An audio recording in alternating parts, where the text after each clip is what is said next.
migration is really good at that. It's showing your vulnerabilities as well, and how we can learn from those situations and do better. And we will continue making mistakes. That's part of life. Ignacio Correa has a background in family medicine and public health. For 3 years until 2022, he served as co-CEO of the Queensland Program of Assistance to Survivors of Torture and Trauma, QPAST. Working as an academic for more than 2 decades, he has focused on addressing the social and environmental determinants of health among people from refugee and migrant backgrounds through teaching, research, mentorship, and advocacy. Hi, Ignacio, welcome. Hola, Solange, how are you? Good, how are you? Good. I'm fine, doing well. Very well. Thank you for accepting the invite to be here. Thank you for the opportunity. I was glad to see you at the award ceremony, and congratulations again. Thank you. And I believe it's the second time our paths crossed, because I was a volunteer at QPAST before COVID hit. So right, okay. It was very interesting to find out that you were co-CEO at that time. At that time, that's right, yes. And great to hear that you have been supporting refugees as well, because that has been my area of work here in Australia for more than 20 years. So that's fantastic. Yes, and I believe that coming from Latin America, we don't have the volunteering culture, right? But it's important when we arrive in Australia to understand how we can grow and learn taking part of those opportunities, especially at the beginning. That's totally true. And it's something that in my teaching, for example, I always encourage my students to volunteer from early in their courses, because it's the best way of meeting other people. And I always say to them that those people that are supervising their volunteering opportunities, for example, are the ones that will provide referee reports when they are applying for jobs. So it's really important to do that. And I agree. I probably in Latin America, I think the volunteering probably, at least in Colombia, because I don't know much in terms of other contexts, but in Colombia, the volunteering probably happens more at the local level, really is through the family networks or neighborhood level. But yeah, it's not as broad as in here in Australia. So I agree. And it's something that I learned when I arrived here, and I started volunteering as well in a couple of organizations at that time. And that helped a lot. So it's something very important for new migrants in particular to consider that. I agree that it's really important as part of the broadening their networks here. And when you migrated here, did you envision that you would end up doing what you're doing today? Look, well, I always wanted to work at universities. Yeah, I did some teaching at universities back in Colombia, and I love that. I love the environment of universities. I love mentoring young people, because universities are special places in the sense that it's where we debate ideas and challenge our biases. We bring a lot of biases to our family and culture, and I think universities, because they are really diverse places, so are great opportunities for us to challenge those ideas. So I wanted to do that, but it was it was not straightforward. I had to do many other things before I was able to do my PhD here in Australia and then start working as an academic at universities here. And in your personal experience, what ideas did you have to challenge? Because we come with our cultural background and things are different in this environment, right? Yeah, that's right. Look, I think one of the things that I really like of Australia is that diversity. I have met people here from many different places, and even though Colombia in particular is very diverse, but not in the sense of meeting people from other countries and other cultures, and so I really, one of the things that I have learned from the beginning was that is opening your mind. We bring that cultural baggage sometimes in terms of stereotypes and that are not helpful. So Australia allows people to meet different cultures, to understand what it is to live in a multicultural society, truly multicultural society, despite the current and previous debates, public debates about this. The other thing as well is that as migrants, for many migrants, and in particular people from refugee backgrounds, people need to start from scratch. Our qualifications are not recognized. We need to learn the language. You need to go here through an exam for the driving license. So you don't know anyone when you arrive here. Most people don't know anyone. So it's just establishing those networks. So I think the other important thing or the migration experience is the flexibility, the capacity to adapt to whatever comes, and sometimes to do jobs that we never did back home, and need to adapt to that, because as long as you have a goal, then those are the steps required to achieve that goal. And I think that's very important. But be flexible and adaptable, and take the opportunities of life that migration brings, in particular in Australia. Yeah. Absolutely. And I agree how open and curious we need to be when we arrive in a new country.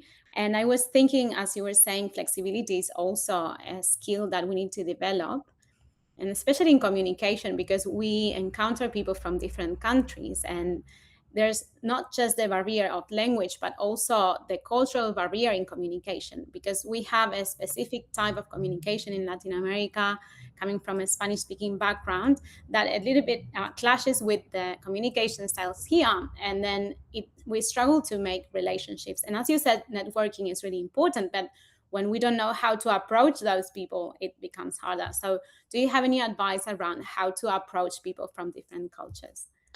Look, I think it's just going there and try to talk to people. It's very interesting, because I came here with my wife. My wife and I came 30 years ago, and I think she really developed networks faster than I was. Probably a bit kind of shy, and the fear of making mistakes when you speak, And I learned the lesson. I said, well, I need to lose that fear, because if I wanted to work in a university teaching, then of course. In over the last 30 years, most people have been really welcoming and supportive. I think sometimes people are a bit fearful of not being able to understand you. So once you try to make fun of that, in the sense that, look, don't worry. And I do that all the time with my students, because I realize, I have been here for 30 years, but I came here in my 30s, and therefore, my accent is not going to change, and I'm proud of that. That's fine. So sometimes the students, when I start class, for example, a unit in the semester, so some of them, I noticed that they struggle with my accent. And one of the things that I said to them is, look, see this as an opportunity for you to learn a new skill, because it's the skill of learning how to communicate and listening to people that don't have the perfect Australian accent, So it's part of your skill, because then when you go to other countries, those skills to work, for example, or holiday or whatever, those skills are going to help you, and use that opportunity. And I make mistakes sometimes. I know that, in terms of my communication in English or whatever, and I make fun of that. Sometimes, I don't know, it probably doesn't happen to you, Solange, but sometimes you are speaking in English, and then a Spanish word comes from, I don't know, from nowhere. And I realize that. I say, oh, look, I think I'm changing now. My mind is changing now to Spanish, so my apologies. Anyway. And making fun of that, and the students then laugh, and it's okay, it's okay. It's part of that everyday communication. It's part of living in a place where there are people from many different places, speak different languages. That's fine. That's the beauty of Australia. So with this current debate about whether we should be a monoculture, I don't know what that means really, because there is no country that is a monoculture. Culture is diverse everywhere. So it's the beauty of living here, it's those opportunities. So my advice then is don't be fearful. It's just jump and talk. And if you make mistakes, doesn't matter. Make fun of that. We learn, and the other people as well. The people around you will learn from those mistakes as well.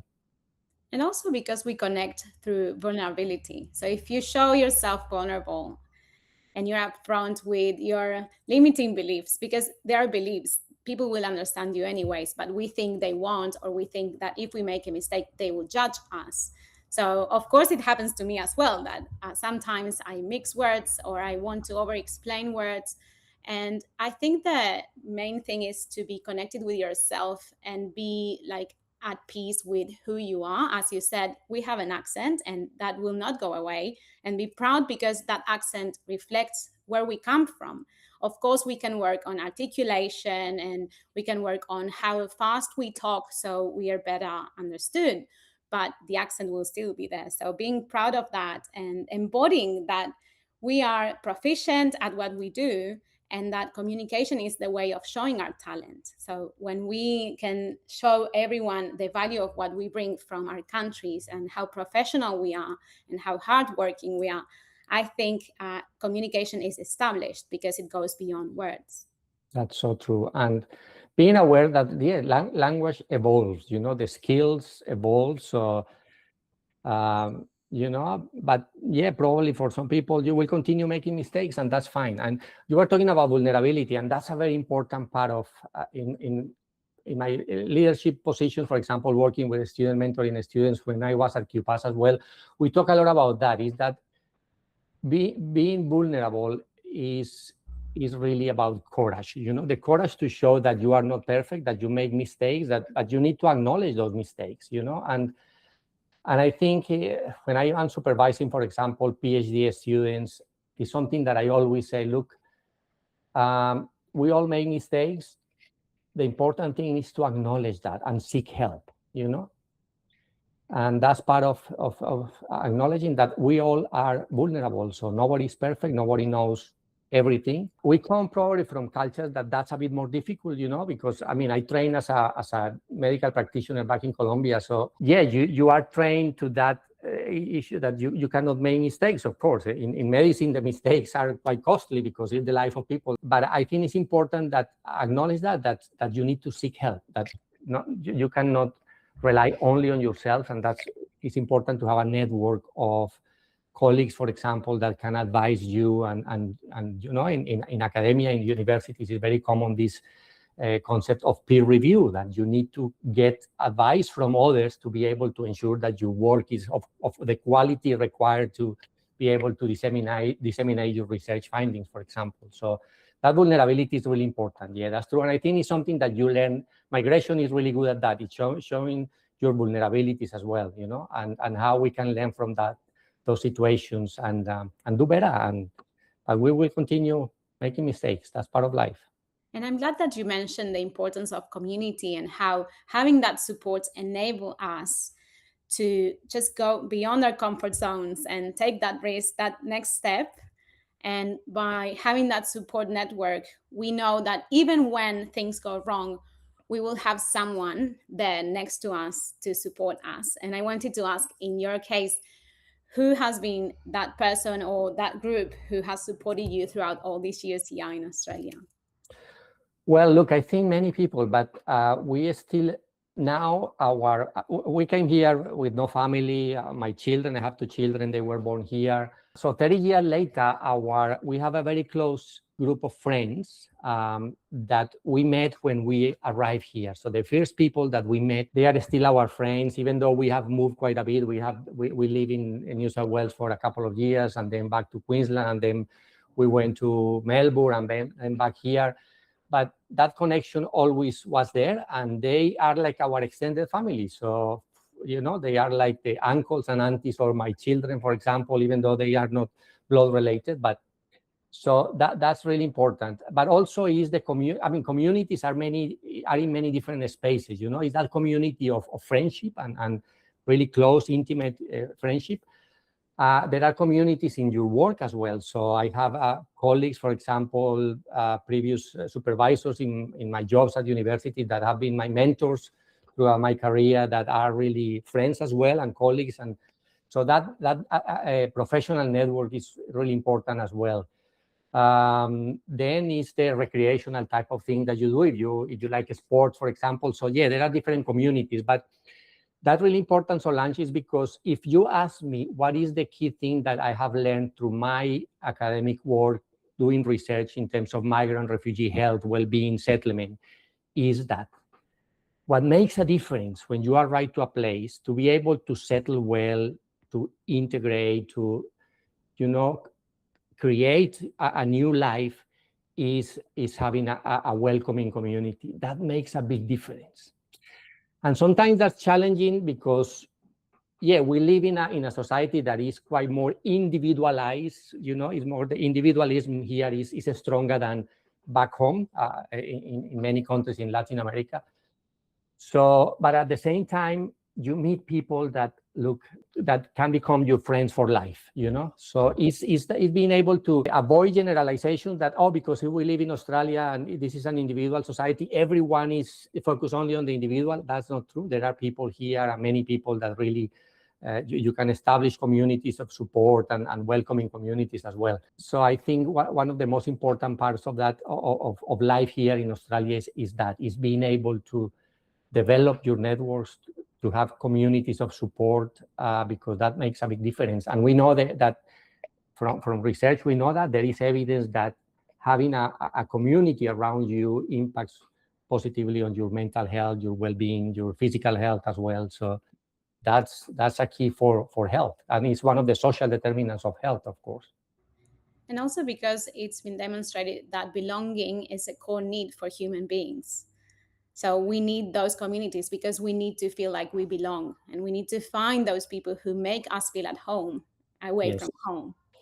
Yes, that sense of belonging has been a very important part of my research as well, that we need to understand that there are two dimensions of belonging, because one thing is that belonging of being familiar in a place, being like finding a home, that you feel that sense of safety that is familiar to you, that is the people around you that support you as well. So that's an important part of belonging. But the other part of belonging, so belonging is not only that individual kind of sense of I feel at home, I feel safe, The other part of belonging that is really important is what we call more the social aspect of belonging, the politics of belonging. And in the current debate that we are having in Australia now, in terms of multiculturalism and immigration and all that, that is when that can really impact on the well-being of people. When you are told by others you don't belong here because you are from a different culture or different religion or different race, or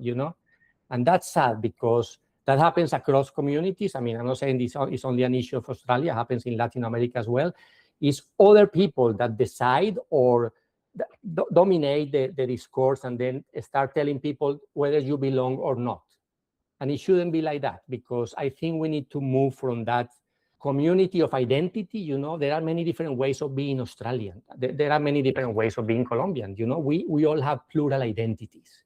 It's not only our culture, it's our profession, it's our educational background, our the ability of disability, our sexual orientation. So all those issues are plural, are your plural identities. And therefore, if we reduce that sense of to be Australian, you need to do this and this and this and this. That's not true. That doesn't happen anywhere, So it's important that we acknowledge that it's not a community of identity that we need, because there are very different ways of being Australian in this case. We need to move beyond that to a community of belonging. It's how we can create a space and a community where everyone feels that they belong. And the way of doing that is by respecting the plural identities of people, that diversity is what makes Australia stronger. It's not weakening Australia, it's not, it's making Australia stronger. And most people that I know, migrant refugees, are doing the best to do that, to contribute to this society. This is a community that has been built from migration for the last 2+ years after colonizations, plus the 65,000 years history of Aboriginal and Torres Strait Islanders peoples living here. So yeah, belonging is vital, but we need to address and tackle that issue of us and them. We are all part of a community, and that's important. And I'm glad that you mentioned those two levels of belonging, because usually migrants, when they first arrive, try to find their own tribe and stay within what they already know. So people from their own countries who speak their own language and share traditions and values. But that second level of belonging, where we need to open up and integrate with people from other cultures, because we are all part of a bigger society. So that feeling of belonging to something bigger than us, I think, is also important, and a way of connecting with people who are diverse. And as you said, they have plural identities, but we all believe in the power of unity and being together. And for me, in my personal experience, it was around creating those communities and opening up the doors for many people to join, just because we need to connect to each other and feel like we're in this together. Yeah, that's true. And there are still, I agree. I think migration is a two-way, it's not only that migrants need to adapt and fit or whatever, the host community also need to create some, welcoming environment. So it's a two-way. So I agree, is being able to, what we call the bridging, is the bridging and the bonding social capital is the ties that you establish with people close to you, your friends, your close relatives, if you have relatives here, but it's also those other ties with other communities, and I think that's important, and that happens most of the time is through work, and therefore that's why we need to address barriers, because for some communities it's more difficult to find jobs in Australia. I believe that there is, and in my research I have found that there are still quite a bit of structural discrimination, racism as well. So we need to address those issues, because for some communities it's more difficult to go into the job market, and that's important, because it's to the job market that you then can expand your networks. So I think it's both ways. It's what can we do as migrants? And I totally agree. We need to really open and be able to establish communication and relationship with other communities. That's really important for the well-being and the settlement in terms of the future as well. But at the same time, the host community needs to create spaces where there are addressing barriers for people to access employment, services, healthcare, so it's a two-way project. Yeah. And in these 30 years that you've been here, I'm sure that you have achieved many goals. But I would like to ask around, what do you envision for the future? And also in terms of what you're talking about, inclusion, equity, and how to help to change those structures and address those barriers. Well, look, I am at a stage of my career that I am in the final kind of stages of my academic career. I just recently this year started to reduce my workload, so I am semi-retired, I will say. So I still have PhD students, and I'm supervising students, and also busy with a couple of research projects. But because I want to do other things, I want to work with support communities, NGOs in particular, to develop their own programs, community-led programs. I strongly believe in that. So when you are talking about equity, I think, look, if you ask about the future of the country, look, at the moment we are living in a this kind of political narrative that can be quite harmful to some migrant communities and refugee communities in particular as well. So we need to be careful, and therefore advocacy is very important. Addressing issues of equity, as you mentioned, equity has been a core part of my career, because I think my work has been really informed by a human rights framework. I strongly believe on Article 1 of the Universal Declaration of Human Rights, that all human beings are free and equal in dignity and rights. And for me, that's the core of how we can achieve that, is through equity, that not necessarily that we are all equal, or we can be all equal, but equity is about that everyone has the systems and the strategies and the programs that can support them to access those, to have equal access to opportunities, equal access to healthcare, equal access to education, to jobs, so equity is very important in that sense. So overall, in 30 years, I will say that we in Australia have those cycles of welcoming migrants, and then sometimes saying, "Oh, we don't want more migrants," or whatever. So, and it's how we manage that political narrative, because it can be quite harmful. Of course, all countries have the right to manage their migration programs. I'm not saying that Australia should receive everyone. I'm saying is that we need to be careful, and acknowledge that, because this is a diverse country, that at least 50% of the people are born overseas or have one parent born overseas. It's half of the population. So this is not an Australia of after the Second World War, that it was mostly white and the First Nations peoples, of course. So we need to be careful with this discourse, with that political narrative, because now we are a more diverse community, and therefore we need to create those spaces and welcoming communities for everyone, as you mentioned before, so everyone can feel that they belong. Because if we do that, then this country will continue to grow stronger. It's a beautiful country.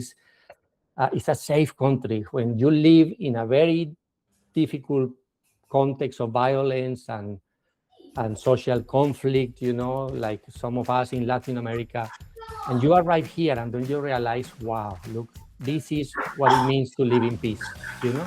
and that makes a big difference. I definitely enjoyed this conversation, and thank you for your generosity. And I can't agree more with everything you've said. And I would like to encourage everyone who has been listening to this conversation to stay tuned and also to take action towards building those spaces of belonging. And here at the Daring Collective, that our main value is belonging. So thank you for sharing your story and for being one of these people who are here to support other people who are coming after us.